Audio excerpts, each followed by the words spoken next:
The arrival of a new planet, an accompanying mini-constellation encroaching on our own solar system, with possibly catastrophic ramifications, has been the topic of debate for some years.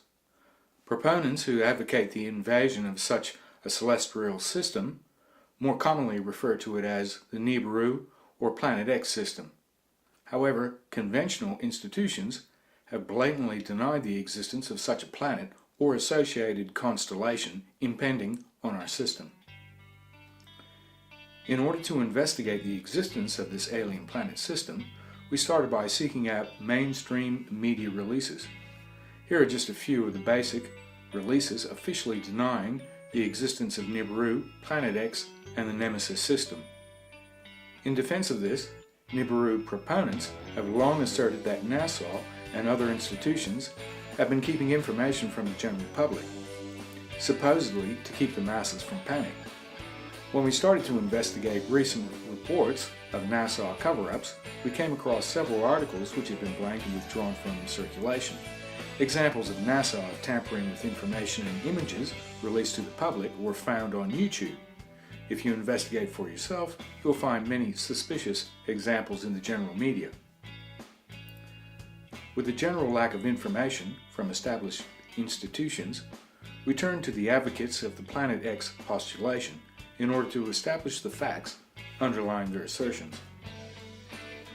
The first indication that there was a new planetary body orbiting just outside our solar system dates back to the 1950s, when perturbations in the theoretical Oort cloud were observed along with the displacement of debris, such as asteroids and meteors changing course due to some great gravitational and electromagnetic field being exerted on them. The existence of this body was supported by an increase of observable asteroids and meteors flooding the direction of Earth. Since that time, it has been rediscovered many times under many names. In the 1970s, Zacharias Sitchin, through his investigation of ancient Sumerian texts, extrapolated in his book, The 12th Planet and its Sequels, that this unseen planet, referred to as Nibiru, the planet of crossing, was associated with an entire system of celestial bodies that would once again enter our solar system. Naval researcher Dr. Robert Harrington, through his study of Pluto and the consequential discovery of its moon, Charon, became convinced that there was an unidentified object lurking behind it. After obtaining data indicative of this, he met with Sitchin to discuss the matter and compare notes. Harrington later went to New Zealand in order to further verify its existence using a southern observatory.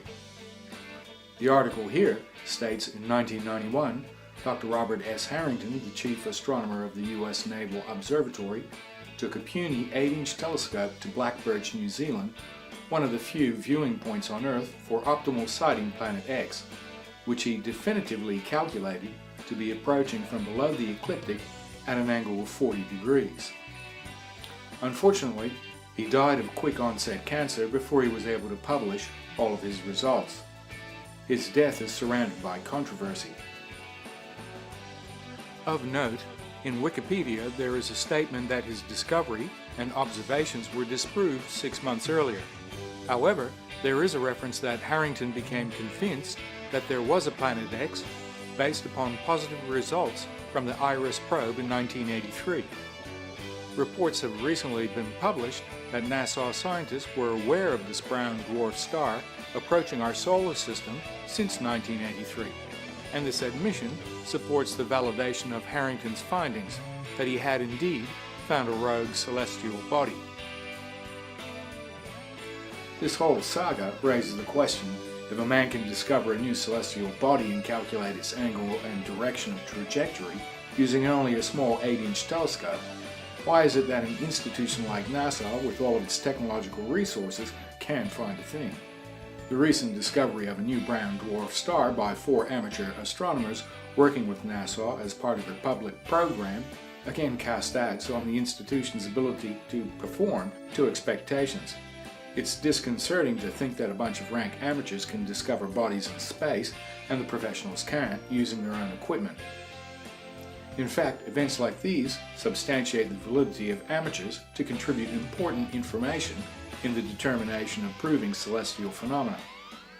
The lesson here is simply this: just because information is coming from an amateur doesn't necessarily make it any less credible.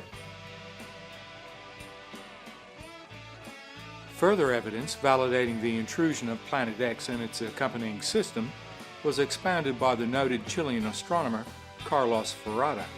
His work details not only the road Planet X, which he referred to as Hercobulus, but the entire solar system that it was a part of.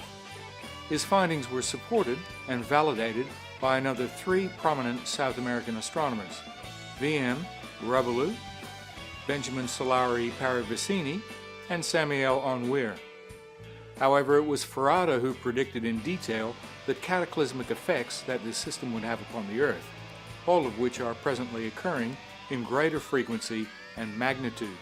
Since then, Carlos Ferrada and his associates have worked out fairly substantial details that differ somewhat to earlier findings. Size, speed, orbits, and trajectories can all be found in their tabulated research.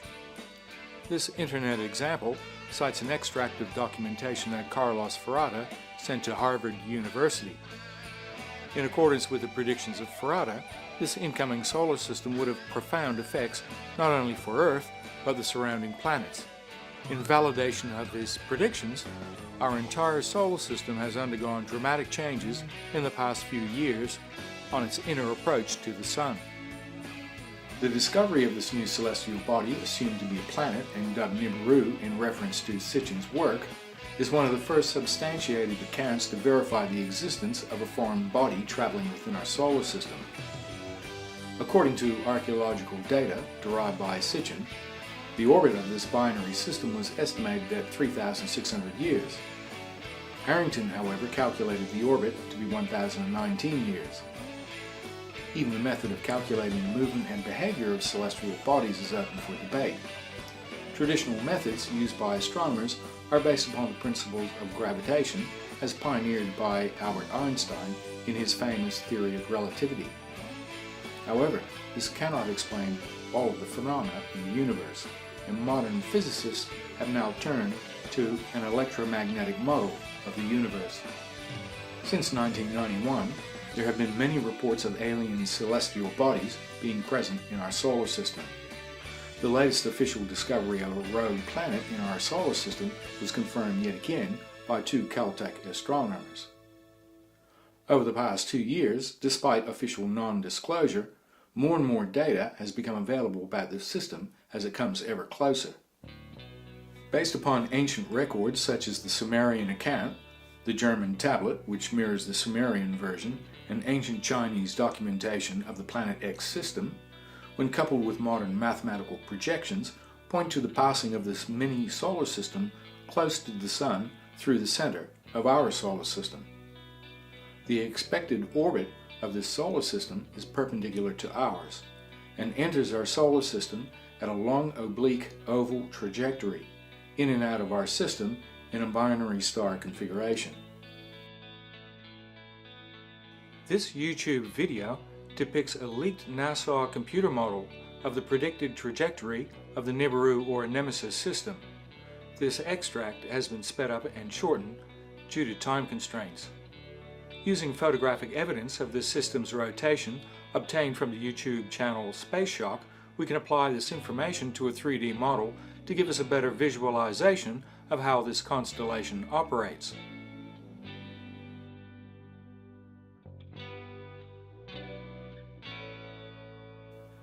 The surrounding planets, if indeed you can call them that, have been given popularized names for identification purposes.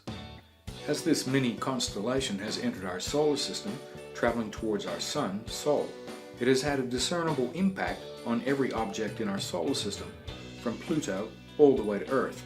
Observed changes include Mercury, where unexpected polar ice was discovered, along with a surprisingly strong intrinsic magnetic field. With Venus, there has been a 2,500 increase in auroral brightness and substantial global atmospheric changes in less than 30 years. Mars, on the other hand, is suffering from global warming, with the advent of huge storms and the disappearance of the polar ice caps. Jupiter has undergone dramatic changes with over 200% increase in brightness of surrounding plasma clouds. Huge belts in the giant planet's atmosphere have changed color. Radiation hotspots have faded and flared up again, and cloud levels have thickened and dissolved, while space rocks, in the meantime, have been crashing into this great big gas giant. Saturn has experienced a major decrease in equatorial jet stream velocities in only 30 years, accompanied by some surprising surges of X-rays from the equator. Uranus, big changes in brightness, and increased global cloud activity, and this is unusual since the planet usually has a very calm atmosphere. Neptune has increased in atmospheric brightness by 40%, and Pluto a 300% increase in atmospheric pressure even though it is receding away from the Sun. The Moon growing an atmosphere. Around the Moon there is this 6,000 kilometer deep layer of natrium that wasn't there before. More disturbing changes include an observed axial tilt and changes in the Moon's orbit, including an ever-increasing shift away from the Earth. Regarding the Earth, there has been substantial and obvious worldwide weather and geophysical changes, including a spiraling wobble and shifts in the Earth's axis. The normal axis of the Earth is 23.4 degrees, with a wobble variation between 21.5 and 25.5 degrees. However, over the past 3 years, this wobble has increased exponentially, along with observed changes in the Earth's tilt. The summer sun arrived 2 days earlier in Greenland, a phenomena never before observed. Such changes can only be explained by the action of electromagnetic and gravitational forces acting upon the Earth by external bodies in space in close enough proximity to have an influence. According to researcher Marshall Masters, the Planet X system consists of several planets orbiting a central brown dwarf star called Nemesis. The expected orbit of this solar system is perpendicular to ours, and enters our solar system at a long oblique oval trajectory in and out of our system in a binary star configuration. The surrounding planets, if indeed you can call them that, have been given popularized names for identification purposes. This Nemesis constellation appears in a pattern that maps out a cross configuration, as seen from this example given by Dr. Elbers in her YouTube report. Coupled with photographic evidence obtained by Marshall Masters documenting the rotation of this system in a series of photographs, we can apply this information to a 3D model to give us a better idea of how this system operates. Using photographic evidence of this system's rotation, we can apply this information to a 3D model to give us a better visualization of how this constellation operates. At the core of this orbiting body is Nemesis, a large brown dwarf star enveloped in a cloud of iron oxide emanating from the surface and leaving behind a trail of particulate matter that stretches for millions of miles across space. From these satellite images, you can see an object in our solar system tracking in toward the Sun, leaving behind a huge trail of debris in its wake. This dead star is filling up our solar system with iron oxide and other particulate matter. It is interesting to note that scientists have recently announced that we have entered into an area of the galaxy that is higher in energy levels. It is possible that there exists a correlation between the elevated amounts of iron oxide and other highly magnetic and electrical matter floating in our solar system and the increased higher energy levels that we are now experiencing. The projected orbit, long espoused by Planet X investigators and researchers, places the orbit of this system to loop around behind the Sun before its exit past Earth back out beyond our solar system. However, this has not happened. Instead, it appears that the forces of electromagnetic dynamics has come into effect to encapsulate these objects in orbit around our Sun. Over the last 6 months, there has been many sightings of objects close to the Sun. In support of satellite imagery, there are numerous amateur photographs that have been taken that depict twin suns and other anomalous objects in the sky. While these bodies have been traditionally labeled as planets, there is emerging evidence to suggest that they are indeed the remnants of failed stars. the many reports of Dr. Claudia Albers support this conclusion. According to WSO and the calculations of Roberto, Planet X researchers on YouTube, elements of the system were on a collision course with our Sun, possibly creating a chain of cataclysmic events. However, as you know, this did not happen. This is because standard astronomical calculations were used without reference to the electromagnetic forces in operation. Now, having said this, there was a report by the physicist Dr. Albers on her YouTube channel that presents visual satellite evidence to support the argument that a stellar object did indeed embed itself in the Sun. Even discounting this report, there's been enough evidence and data to show that there are stellar objects now orbiting our Sun. Observed celestial bodies in front of the Sun indicate that these objects are indeed spent stars, objects similar in appearance and behavior to brown dwarf stars. In accordance to the analytical observations and reports from Dr. Albers, Planet X physicist, if these objects were planets, they would burn up and be destroyed being so close to the Sun. This seems to indicate that the assumed planets of the Nibiru Nemesis system are actually brown dwarf stars, or more appropriately, decayed and spent remnants of main sequence stars referred to as stellar cores. Recently, numerous objects have been observed orbiting our Sun, Sol, and this evidence supports the assertion that elements of the Nibiru or Planet X system are now in the center of our solar system, close to perihelion. Observation of these stellar remnants places several of the smaller objects close to the Sun's equator. Already, there is an abundance of photographic evidence to suggest that this planetary system is here in orbit around our Sun. It remains to be seen as to whether or not these orbits are stable. There are several possible outcomes to this phenomenon. The first is that these objects will stabilize in orbit around the Sun. This is not good. Being brown dwarf stars or stellar remnants, they will exhibit strong influences and negatively impact upon Sol. From recent observations, there have been more CMEs, or coronal mass ejections, of alarming proportions. Also linked to the appearance of these bodies orbiting around the Sun have been instances where large areas of the Sun have gone dark. In one instance so far, the side of the Sun facing Earth went entirely dark. From independent studies based upon photographic satellite imagery, these objects, the depleted remnants of main sequence stars, have been observed to suck up and draw plasma from the surface of the Sun in spiral vortices. This interaction with the Sun has since been associated with corresponding coronal mass ejections, which of course results in higher levels of energy entering Earth. Evidence of this can be seen in the extended proliferation of auroras that have been documented over the past year.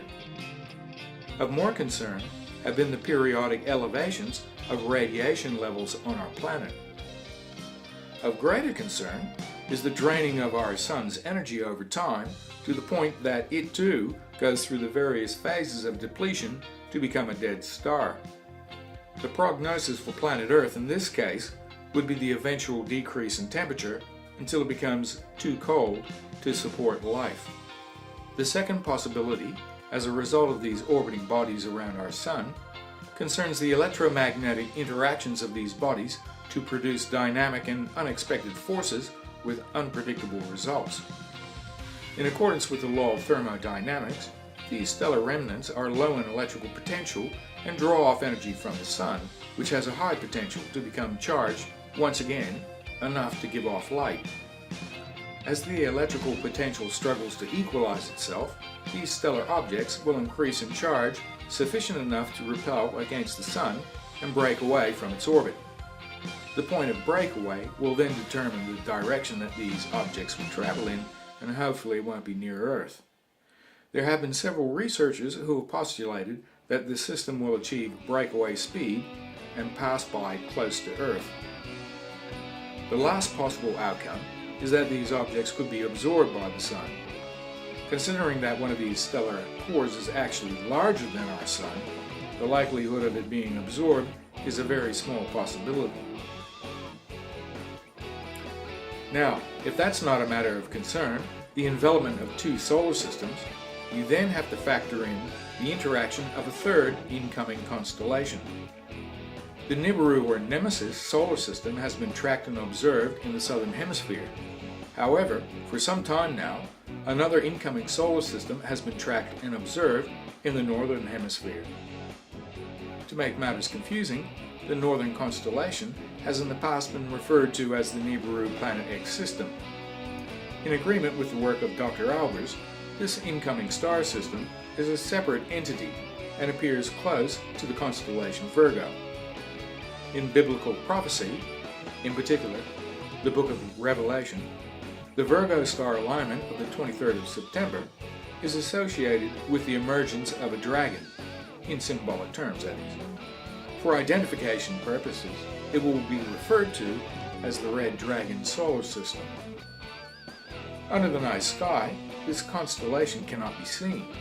However, under infrared and microwave scrutiny, it emerges at the base of Virgo. By these images, you can see that attempts have been made to cover up its disclosure. This image, taken before deletion, shows what this dragon constellation looks like. By mapping out these objects in 3D, we can get a better idea about the dynamics of the system. As we can see, the system is composed of two large dark stars of approximately the same size and orbit around each other. Located beneath them are more objects giving off heat signatures. These are most likely more stellar remnants. They are smaller than the two orbiting stars above them, and it is likely that these smaller objects are carrying with them an associated debris field. This dragon system appears to be on an intercept course with our own. Continuation of its course in this manner may imply that we are part of a trinary system. Time will tell. Of particular concern to the inhabitants of the Earth are the cataclysmic effects on the environment associated with these celestial systems invading our own. In the next report, we'll look at climate change caused by celestial bodies.